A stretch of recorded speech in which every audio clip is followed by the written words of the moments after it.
Bapak.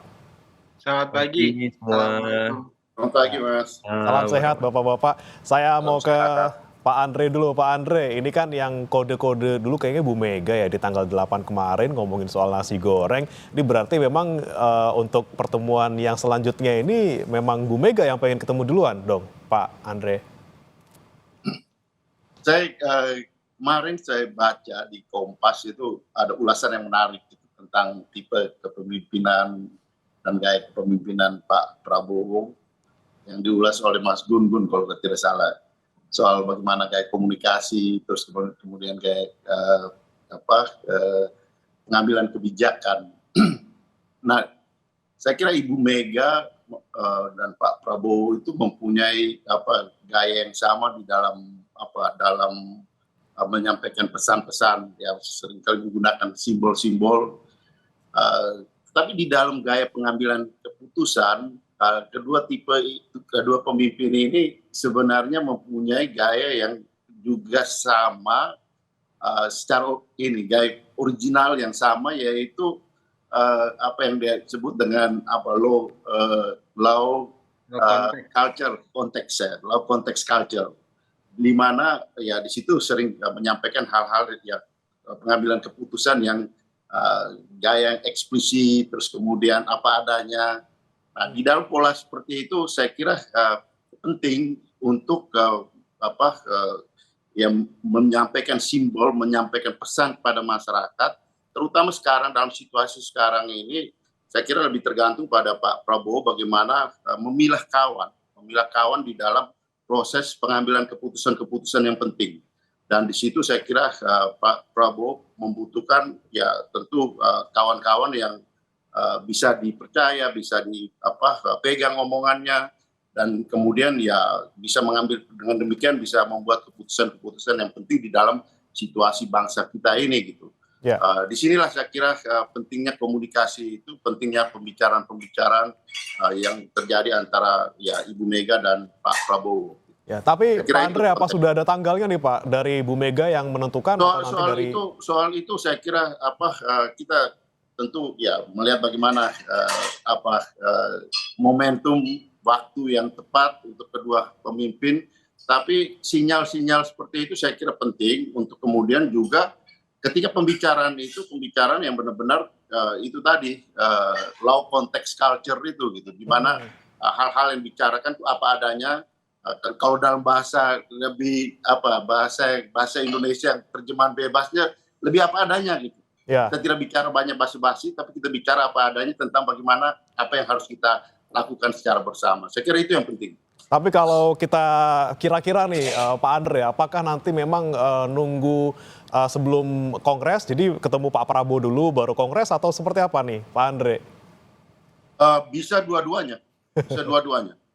Oke, bisa antara setelah atau sebelum ya, Pak Andre ya. Tapi yang penting itu adalah substansinya, gitu. Substansi dan apa yang dibicarakan.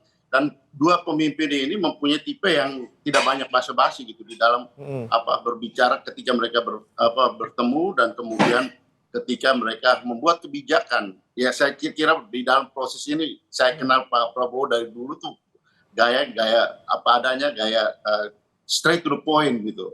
Yang oleh Mas Gun Gun kalau tidak salah kemarin di Kompas itu diulas sebagai low context culture, dan itu saya pikir penting untuk situasi Indonesia kita saat ini. Dan dengan dalam pola seperti itu, partner yang tepat menurut saya partner yang tepat itu bicara Ibu Mega. Baik. Saya ke Bang Daniel. Gimana untuk dari Pak Prabowo sendiri, apa memang sudah ada omongan di kapan kira-kira sudah menentukan tanggal seperti itu, Bang Daniel?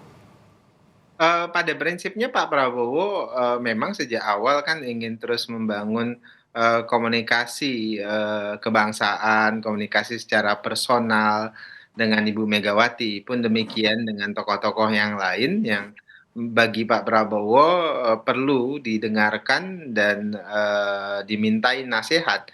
Itu poin pertamanya, Mas. Kemudian kedua, menariknya adalah memang Pak Prabowo suka cerita bahwasannya beliau suka nasi goreng Ibu Megawati.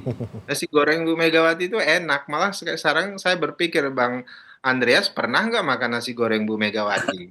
Malah justru saya pengen sekali sekarang juga ikut menikmati nasi goreng Bu Megawati. Tapi terlepas dari itu, Mas, ada filosofi yang menarik dari politik atau silaturahim nasi goreng ini. Nasi goreng ini adalah makanan populer di Indonesia, bahkan seringkali disebut kuliner rakyat. Ada dua hal yang saya tangkap dari politik nasi goreng. Pertama adalah ini simbol kebersamaan. Kenapa? Karena memang ini makanan populer bagi rakyat Indonesia. Dia simbol kebersamaan. Dia dinikmati enaknya itu pas hangat. Setelah dimasak hangat begitu, kemudian dimakan bersama-sama untuk Hmm, membangun persatuan. Itu simbolisasinya adalah persatuan. Nah, kemudian nasi goreng itu adaptasi kultural. ya. Dia asalnya dari Tiongkok, kemudian diadaptasi oleh kuliner Indonesia, bahkan sekarang modelnya macam-macam. Nah, saya mau katakan apa? Politik nasi goreng ini adalah politik persatuan, politik yang dimana adaptasi terhadap perubahan-perubahan kebangsaan itu harus terus dilakukan untuk bersama-sama menuju Indonesia yang lebih maju. Ya. Itu agaknya pesan yang ingin disampaikan oleh Ibu Megawati dan Pak Prabowo menyambut dengan baik karena memang persatuan, kemudian adaptasi terhadap perubahan-perubahan untuk kemajuan itu yang dihendaki oleh Pak Hmm. Prabowo dan dihendaki oleh seluruh rakyat Indonesia. Oke, Begitu. baik. Ini ngomongin soal simbol nasi goreng ya. Tadi kata Pak Andre membaca di Harian Kompas, di ulasan Kompas, ada soal low culture context. Kemudian saya mau ke Mas Agung. Mas Agung, Anda melihat simbol Ya, nasi goreng ini yang memang selalu identik dengan Pak Prabowo dan juga Bu Mega ini seperti apa? Inikah memang satu-satunya simbol yang bisa digunakan untuk menyatukan dua tokoh ini atau seperti apa? ya ini sebenarnya deja vu politik sih Mas ya, karena kita tahu nasi goreng ini juga pernah menjadi problem solver antara relasi Ibu Mega dengan almarhum Pak Gus Dur ya, karena waktu itu juga ada dinamika politik. Tiba-tiba Pak Gus Dur datang ke Tukumar minta dimasain nasi goreng. Nah setelah itu baik tuh hubungan hangat lagi. Nah 2019 Ibu Mega memasakkan nasi goreng juga ke Pak Prabowo. Pak Prabowo-nya jadi Menhan semacam itu. Nah saya nggak tahu 2025 ini ada hal besar apa yang akan mengikuti ataupun mengitari politik nasi goreng yang akan dimasak Ibu Mega. Apakah Bang Andrea udah senyum-senyum itu Bang Andreas. Derajat mitra kritisnya berkurang. Kalau saya udah ngomong proporsi aja nih. Dari 50% menjadi 25% mitra kritis. Jadi mitra strategis yang 75%.